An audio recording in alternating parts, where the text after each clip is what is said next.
Welcome back to Beta Squirrel. നമ്മൾ ഇതുവരെ ഒരുപാട് ഫ്രണ്ട് എൻഡ് ടെക്നോളജീസ് പഠിച്ചു. HTML, CSS, JavaScript.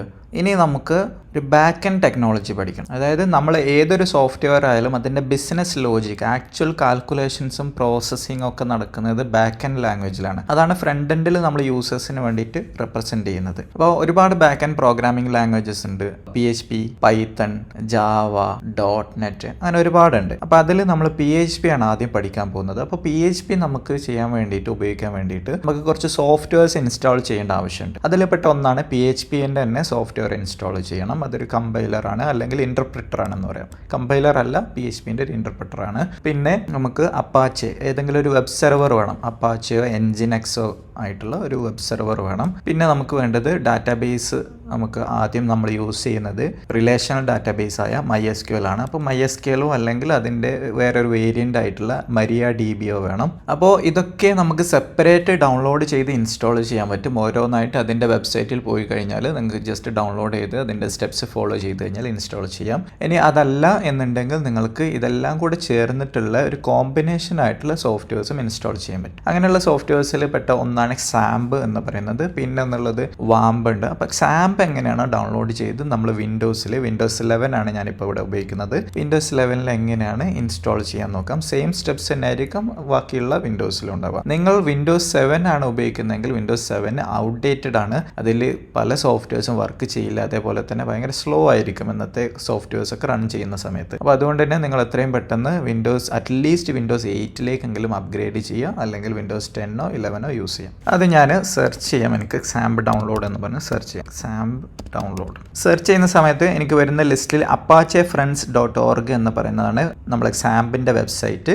അതിൽ നിന്നാണ് ഡൗൺലോഡ് ചെയ്യേണ്ടത്. അതിൽ നമുക്ക് കുറേ ഓപ്ഷൻസ് ഉണ്ടാവും. വിൻഡോസ് ആവുന്ന സമയത്ത് ലിനക്സ്, അതേപോലെ തന്നെ മാക്, മൂന്നിനും ഓപ്പറേറ്റിംഗ് സിസ്റ്റത്തിനുള്ള ഓപ്ഷൻസ് ഉണ്ട്, ഡൗൺലോഡ് ചെയ്യാനുള്ള ഓപ്ഷൻസ് ഉണ്ട്. അതിൽ ഓരോന്നിലും PHPൻ്റെ വേർഷൻ മാറ്റുണ്ട്. 3 പാക്കേജസ് ലിസ്റ്റ് ചെയ്തിട്ടുണ്ട്. അവിടെ വേർഷൻ എന്ന് പറയുന്നതിൽ XAMPPൻ്റെ വേർഷൻ 8.0, 8.1, 8.2. അതിൽ തന്നെ PHP 8.2 ലേറ്റസ്റ്റ് ഉള്ളത് ഈ 8.2ലാണ്. അപ്പോൾ നമ്മൾ ലാറാവൽ എന്നൊക്കെ പറയുന്ന PHPൻ്റെ ഫ്രെയിം വർക്ക് ലേറ്റസ്റ്റ് വേർഷൻ ഉപയോഗിക്കുന്നുണ്ടെങ്കിൽ നമുക്ക് PHPൻ്റെ 8.2 വേർഷൻ തന്നെ വേണ്ടതുണ്ട്. അതുകൊണ്ട് 8.2 ആയിട്ടുള്ള XAMPP ഡൗൺലോഡ് ചെയ്യാം. ഈ ഡൗൺലോഡ് ബട്ടൺ ക്ലിക്ക് ചെയ്യാം. ക്ലിക്ക് ചെയ്യുന്ന സമയത്ത് വേറൊരു വെബ്സൈറ്റിലേക്ക് റീഡയറക്റ്റ് ചെയ്യും. സക്സസ് പേജിലേക്ക് റീഡയറക്റ്റ് ചെയ്തിട്ട് ഓട്ടോമാറ്റിക്കലി ഡൗൺലോഡ് സ്റ്റാർട്ട് ചെയ്യും. അല്ലെങ്കിൽ ഇവിടെ ക്ലിക്ക് ചെയ്യാൻ വേണ്ടി പറയുന്നുണ്ട്. അവിടെ ക്ലിക്ക് ചെയ്യാം. അവിടെ ക്ലിക്ക് ചെയ്യുന്ന സമയത്ത് SourceForge എന്ന് പറയുന്ന ഒരു വെബ്സൈറ്റിലേക്കാണ് പോയിട്ടുള്ളത്. അവിടുന്ന് ഓട്ടോമാറ്റിക്കായിട്ട് ഡൗൺലോഡ് ആവും. അല്ലെങ്കിൽ നമുക്ക് ആ ഒരു ഇൻസ്റ്റാളർ ക്ലിക്ക് ചെയ്യാം. ഇവിടെ ഡൗൺലോഡ് ലേറ്റസ്റ്റ് വേർഷൻ എന്ന് പറയുന്ന ആ ഒരു ഗ്രീൻ ബട്ടണിൽ ക്ലിക്ക് ചെയ്യാം. അപ്പോൾ ഇവിടെ ഡൗൺലോഡ് വിൽ സ്റ്റാർട്ട് ഷോർട്ട്ലി എന്ന് പറയുന്നുണ്ട്. ഓൾറെഡി എനിക്കതവിടെ ഓട്ടോമാറ്റിക് ഡൗൺലോഡ് ആയിട്ടുണ്ടായിരുന്നു. അപ്പോൾ രണ്ടാമത്തെ ഡൗൺലോഡ് ഞാൻ ക്യാൻസൽ ചെയ്തു. ഓക്കെ, ഡൗൺലോഡ് കംപ്ലീറ്റ് ആയതിനു ശേഷം ആ ഫയൽ നമുക്ക് ഓപ്പൺ ചെയ്യാം. ആ ഫയൽ ഓപ്പൺ ചെയ്ത് കഴിഞ്ഞാൽ നമുക്ക് ഇൻസ്റ്റാളേഷൻ വിസാർഡ് വരും. അതിൽ ഫസ്റ്റ് നെക്സ്റ്റ് ബട്ടൺ ക്ലിക്ക് ചെയ്യാം. പിന്നെ ഏതൊക്കെ പാക്കേജസ് ആണ് വേണ്ടത്, ഇതിൻ്റെ കൂടെ വേണ്ടതെന്നുള്ളത് ചോദിക്കുന്നുണ്ട്. അപ്പാച്ചെ, MySQL, ഫയൽസില്ല, മെർക്കുറി, ടോംകാറ്റ്, പിന്നെ പ്രോഗ്രാമിംഗ് ലാംഗ്വേജസ് PHP, പേളും കൂടെ ഇൻസ്റ്റാൾ ആവുന്നുണ്ട്. പിന്നെ phpMyAdmin, വെബലൈസർ, ഫേക്ക് സെൻമെയിൽ, ഇത്രയും കാര്യങ്ങളാണ് ഇൻസ്റ്റാൾ ആവുന്നത്. അപ്പോൾ ഏതെങ്കിലും അൺസെലക്ട് ആയിട്ടുണ്ടെങ്കിൽ നിങ്ങളൊന്ന് സെലക്ട് ചെയ്യുക. എല്ലാം സെലക്ട് ചെയ്തേക്കാം. എന്നിട്ട് നെക്സ്റ്റ് ബട്ടൺ ക്ലിക്ക് ചെയ്യാം. നെക്സ്റ്റ് ബട്ടൺ ക്ലിക്ക് ചെയ്ത് കഴിഞ്ഞാൽ ഏത് ഫോൾഡറിലേക്കാണ് ഈ ഒരു XAMPP ഇൻസ്റ്റാൾ ആവേണ്ടതെന്നുള്ളത് ചോദിക്കുന്നുണ്ട്. അപ്പോൾ ഇവിടെ C ഡ്രൈവിൽ XAMPP ആണ്. നിങ്ങൾക്ക് വേറെ ഏതെങ്കിലും ഡ്രൈവ് ഉണ്ടെങ്കിൽ, DO EO ഏതെങ്കിലും ഡ്രൈവ് ഉണ്ടെങ്കിൽ മാക്സിമം അത് ചൂസ് ചെയ്യാൻ ശ്രമിക്കുക. കാരണം ആ ഡ്രൈവിലാണ് നമ്മളുടെ വെബ് ആപ്ലിക്കേഷൻസ് ഒക്കെ കോപ്പി ചെയ്യാൻ പോകുന്നത്. അപ്പോൾ ജസ്റ്റ് C എന്നുള്ളത് D ആണ് നിങ്ങൾക്ക് ഡ്രൈവ് ഉള്ളതെങ്കിൽ D എന്നാക്കി കൊടുക്കാം. എന്നിട്ട് നെക്സ്റ്റ് ബട്ടൺ ക്ലിക്ക് ചെയ്യാം. ലാംഗ്വേജ് ഇംഗ്ലീഷ് തന്നെ നെക്സ്റ്റ് ക്ലിക്ക് ചെയ്യാം. വീണ്ടും നെക്സ്റ്റ്. അപ്പോൾ നമ്മൾ ഇൻസ്റ്റാളേഷൻ പ്രോസസ്സിംഗ് ആവും. ഇൻസ്റ്റാളേഷൻ കംപ്ലീറ്റ് ആയതിനു ശേഷം നമുക്ക് അത് ഓപ്പറേറ്റ് ചെയ്യാം. ഇൻസ്റ്റാളേഷൻ കംപ്ലീറ്റ് ആയി കഴിഞ്ഞാൽ ഒരു ആക്സസ് പെർമിഷൻ ചോദിക്കും. അതിൽ അലോ ആക്സസ് കൊടുക്കാം.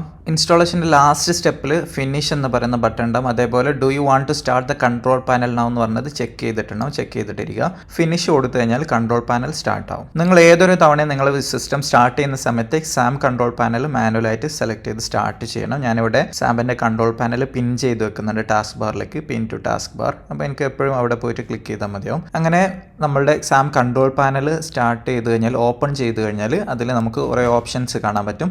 അപ്പാച്ചെ, MySQL, ഫയൽസില്ല, മെർക്കുറി, ടോംകാറ്റ്, ഇതൊന്നും ഇപ്പോൾ സ്റ്റാർട്ട് ചെയ്തിട്ടില്ല. അതായത് റൺ ചെയ്യുന്നില്ല. അതൊക്കെ ഇൻസ്റ്റാൾ ചെയ്തിട്ടുണ്ട്. റൺ ചെയ്യണമെന്നുണ്ടെങ്കിൽ ഓരോന്നിൻ്റെയും ഈ ആക്ഷനിൽ സ്റ്റാർട്ട് ബട്ടൺ ക്ലിക്ക് ചെയ്യണം. ഫസ്റ്റ് ഞാൻ അപ്പാച്ചെ സ്റ്റാർട്ട് ബട്ടൺ ക്ലിക്ക് ചെയ്യാണ്. അപ്പോൾ അപ്പാച്ചെ ഇവിടെ സ്റ്റാർട്ട് ചെയ്തിട്ടുണ്ട്. ഏതൊക്കെ പോർട്ടിൽ പോർട്ടിലാണ്, നെറ്റ്വർക്ക് ഓപ്പറേഷൻ നടക്കുന്ന ഓരോ പോർട്ടിലാണല്ലോ. അപ്പോൾ ഏതൊക്കെ പോർട്ടാണ് ഇവിടെ അപ്പാച്ചി ആക്സസ് ചെയ്യുന്നത് ഇവിടെ മെൻഷൻ ചെയ്തിട്ടുണ്ട്. Port 80, port 443. 80 എന്ന് പറയുന്നത് നമ്മളൊരു വെബ് HTTP എന്ന് പറഞ്ഞ് ആക്സസ് ചെയ്യുന്ന സമയത്തുള്ള വെബിൽ ഉണ്ടാകുന്ന പോർട്ടാണ് 80 എന്ന് പറയുന്നത്. 443 എന്ന് പറയുന്നത് HTTPS, അതായത് സെക്യൂർ ആയിട്ടുള്ള വെബ്സൈറ്റ് ഒക്കെ ആക്സസ് ചെയ്യുമ്പോഴുള്ള പോർട്ടാണ് 443 എന്ന് പറയുന്നത്. ഇനി നമുക്ക് അത്യാവശ്യമായിട്ട് വേണ്ടത് MySQL ആണ്. PHP സ്റ്റാർട്ട് ചെയ്യേണ്ട ആവശ്യമില്ല, അത് റൺ ചെയ്യുന്നുണ്ടാവും, അതിലാണ് നമ്മൾ കാര്യങ്ങൾ വർക്ക് ചെയ്യുന്നത്. MySQL കൂടെ സ്റ്റാർട്ട് ചെയ്യാം. MySQL സ്റ്റാർട്ട് ചെയ്യുന്ന സമയത്ത് ഇങ്ങനെ പെർമിഷൻ ചോദിച്ചേക്കാം. ചോദിക്കുന്നുണ്ടെങ്കിൽ അലോ ആക്സസ് കൊടുക്കാം.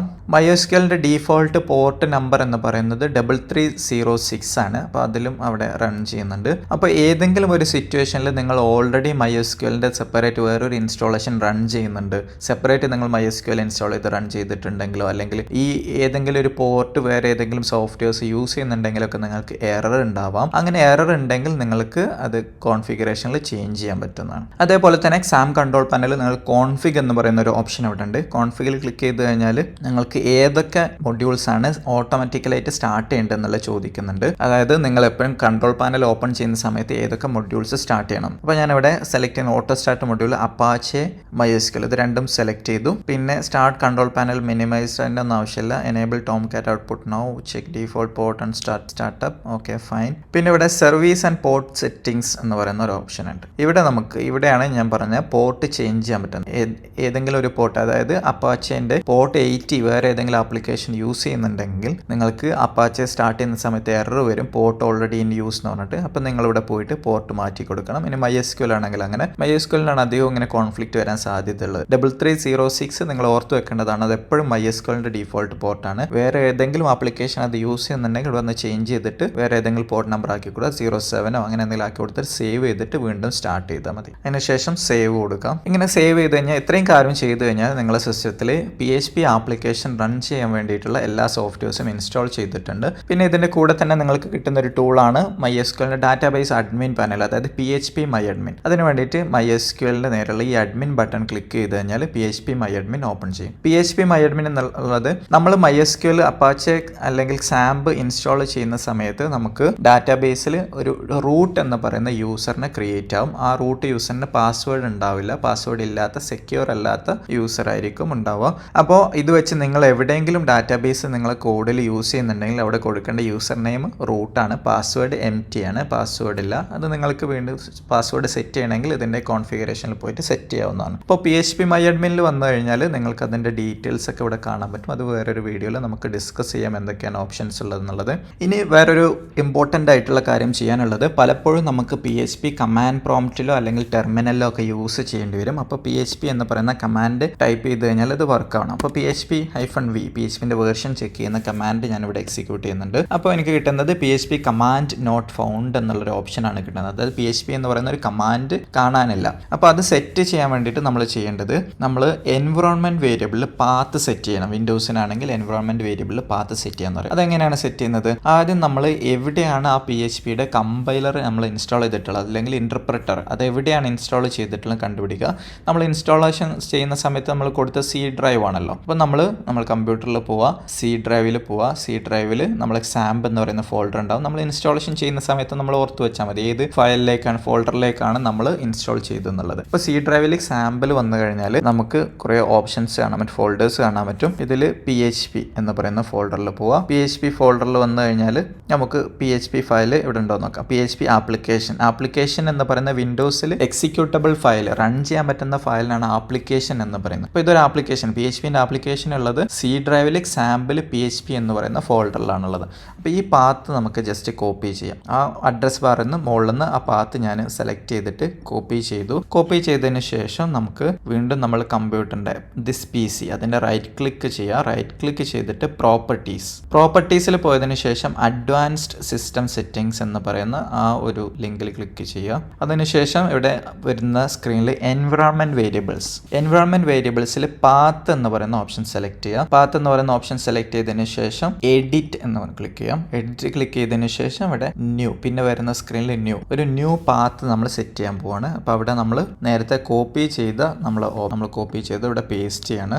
XAMPP PHP എന്ന് പറയുന്ന ഇവിടെ പേസ്റ്റ് ചെയ്തതിന് ശേഷം ഓക്കെ കൊടുക്കാം. എൻ്റർ കീ പ്രസ് ചെയ്തിട്ട് ഓക്കെ കൊടുക്കാം. വീണ്ടും നമ്മൾ നേരത്തെ ഉണ്ടായിരുന്ന എല്ലാ സ്ക്രീനിലും ഓക്കെ കൊടുത്തു. കൊടുത്തു. അതിനുശേഷം ഞാൻ എൻ്റെ ഗിറ്റ് ബാഷിൽ വന്നിട്ട് വീണ്ടും ഞാൻ നേരത്തെ എക്സിക്യൂട്ട് ചെയ്ത കമാൻഡ് ഒന്നുകൂടെ കൊടുക്കുകയാണ്. അപ്പോഴും എനിക്ക് കമാൻഡ് നോട്ട് ഫൗണ്ട് എന്ന് തന്നെയാണ് പറയുന്നത്. കാരണം ഞാൻ ഇപ്പോഴും പാത്ത് സെറ്റ് ചെയ്തിട്ടുണ്ട്, പക്ഷേ എനിക്ക് വീണ്ടും വന്നിട്ടില്ല. അപ്പോൾ എന്താണ് ആ ഇഷ്യൂ എന്ന് വെച്ച് കഴിഞ്ഞാൽ, നിങ്ങൾ ഈ കമാൻഡ് പ്രോംപ്റ്റ് അല്ലെങ്കിൽ ടെർമിനൽ അതും അല്ലെങ്കിൽ ഗിറ്റ് ബാഷ് നേരത്തെ ഓപ്പൺ ചെയ്ത് വെച്ചതാണ്. ഓപ്പൺ ചെയ്ത് വെച്ചുകൊണ്ട് തന്നെ പുതിയ നമ്മൾ പാത്ത് കൊടുത്തത് ഈ ഒരു ഇതിലേക്ക് അപ്ഡേറ്റ് ആയിട്ടില്ല, നമ്മളുടെ ടെർമിനലിലേക്ക് അപ്ഡേറ്റ് ആയിട്ടില്ല. അപ്പോൾ ആ ഒരു നമ്മളുടെ കമാൻഡ് പ്രോംപ്റ്റ് അല്ലെങ്കിൽ ടെർമിനൽ ഒന്ന് ക്ലോസ് ചെയ്യുക. ക്ലോസ് ചെയ്തിട്ട് വീണ്ടും ഓപ്പൺ ചെയ്യാം. വീണ്ടും ഓപ്പൺ ചെയ്തതിന് ശേഷം ഒന്നുകൂടെ നോക്കാം php-v.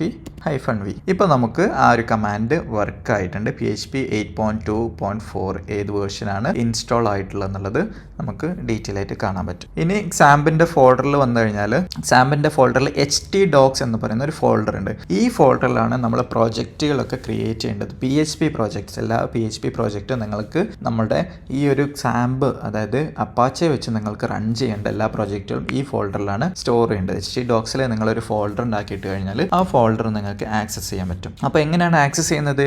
ഒരു അപ്പാച്ചെ വെബ് സെർവർ ആക്സസ് ചെയ്യുന്ന ലോക്കൽ ഹോസ്റ്റ് എന്ന് പറഞ്ഞിട്ടാണ്. ലോക്കൽ ഹോസ്റ്റ് നിങ്ങളുടെ ബ്രൗസറിൽ ലോക്കൽ ഹോസ്റ്റ് എന്ന് ടൈപ്പ് ചെയ്ത് കഴിഞ്ഞാൽ അതൊരു ലോക്കൽ ഹോസ്റ്റ് ഡാഷ്ബോർഡിലേക്ക് റീഡയറക്റ്റ് ചെയ്യും. അത് XAMPPന്റെ ഡീഫോൾട്ട് ഡോക്യുമെൻറ്റേഷൻ പേജാണ്. നിങ്ങൾക്ക് എങ്ങനെയൊക്കെയാണ് യൂസ് ചെയ്യേണ്ടതെന്നുള്ളത് അതിൽ phpMyAdminലേക്കുള്ള ലിങ്കും അവിടെ തന്നെ ഉണ്ട്. അപ്പോൾ ലോക്കൽ ഹോസ്റ്റ് /phpMyAdmin എന്ന് കൊടുത്തു കഴിഞ്ഞാൽ നിങ്ങൾക്ക് ഒരു phpMyAdminലേക്ക് പോകാം. ഇനി നിങ്ങൾക്ക് നിങ്ങളുടേതായ ഒരു പ്രോജക്റ്റ് നിങ്ങൾക്ക് റൺ ചെയ്യണമെന്നുണ്ടെങ്കിൽ അവിടെ നിങ്ങൾ XAMPPന്റെ htdocs ഫോൾഡറിൽ നിങ്ങൾക്ക് ആ പ്രോജക്റ്റ് ക്രിയേറ്റ് ചെയ്യാം. ഞാനിവിടെ ടെസ്റ്റ് എന്ന് പറയുന്ന ഒരു ഫോൾഡർ ക്രിയേറ്റ് ചെയ്തിട്ടുണ്ട്. ആ ഫോൾഡർ XAMPP htdocsലാണുള്ളത്. അപ്പം അത് ഈ ഫോൾഡർ എനിക്ക് ആക്സസ് ചെയ്യണമെന്നുണ്ടെങ്കിൽ എൻ്റെ ബ്രൗസറിൽ വന്നിട്ട് ഇവിടെ ലോക്കൽ ഹോസ്റ്റ് /test എന്ന് പറഞ്ഞ് കൊടുക്കുക. അപ്പോൾ എനിക്ക് ആ ഫോൾഡർ ആക്സസ് ചെയ്യാൻ പറ്റും. അപ്പോൾ ഫോൾഡറിൽ ഇപ്പോൾ ഫയൽസ് ഒന്നും ഇല്ലാത്തത് കൊണ്ട് എനിക്ക് ഇങ്ങനെയാണ് കിട്ടുക, ഇൻഡെക്സ് ഓഫ് ടെസ്റ്റ്. ഇവിടെ ഒരു ഡയറക്ടറിയാണ്, അപ്പോൾ അതിൽ വേറെ ഫയൽസ് ഒന്നുമില്ല എന്നാണ് ഇവിടെ ലിസ്റ്റ് ചെയ്തിട്ടുള്ളത്. ഇനി നമുക്കിവിടെ ഒരു ഫയൽസ് ക്രിയേറ്റ് ചെയ്യാം. ഇപ്പോൾ ഈ ഫോൾഡറിൽ എനിക്ക് ഫയൽസ് ഒന്നും ഇല്ലാത്തത് കൊണ്ട് ജസ്റ്റ് ഫോൾഡർ മാത്രമേ കാണുന്നുള്ളൂ. അതിൻ്റെ ഫയൽസ് ഒന്നും റൺ ചെയ്യാൻ ഞാനിവിടെ ഫയൽസ് ക്രിയേറ്റ് ചെയ്തിട്ടില്ല. എങ്ങനെയാണ് ഫയൽസ് ക്രിയേറ്റ് ചെയ്യുന്നത് എന്നുള്ളത് റൺ ചെയ്യുന്നവർക്ക് അടുത്ത വീഡിയോയിൽ നമുക്ക് നോക്കാം. അപ്പോൾ ഇങ്ങനെയാണ് ഏതൊരു പ്രൊജക്റ്റും ആക്സസ് ചെയ്യുന്നത്. എന്താണ് ആ ഫോൾഡറിൻ്റെ നെയിം നിങ്ങൾ കൊടുത്തത് htdocsൽ, ആ ഫോൾഡറിൻ്റെ പേരാണ് ലോക്കൽ ഹോസ്റ്റ് കഴിഞ്ഞതിന് ശേഷം കൊടുക്കേണ്ടത്. കൂടാതെ നിങ്ങൾക്ക് ലോക്കൽ ഹോസ്റ്റിന് പകരം ലോക്കൽ ഹോസ്റ്റിൻ്റെ IP അഡ്രസ്സായ 127.0.0.1 ഇങ്ങനെയും നിങ്ങൾക്ക് കൊടുക്കാൻ പറ്റും. ലോക്കൽ ഹോസ്റ്റ് എന്ന് പറയുന്നത് 127.0.0.1 എന്ന് പറയുന്നത് സെയിം ആണ്. അപ്പോൾ എവിടെയെങ്കിലും നിങ്ങൾ ലോക്കൽ ഹോസ്റ്റ് എന്ന് യൂസ് ചെയ്യുന്നുണ്ടെങ്കിൽ ഈ IP അഡ്രസ്സ് നിങ്ങൾക്ക് ഓർത്ത് വെക്കാൻ പറ്റുമെങ്കിൽ അതും യൂസ് ചെയ്യാം.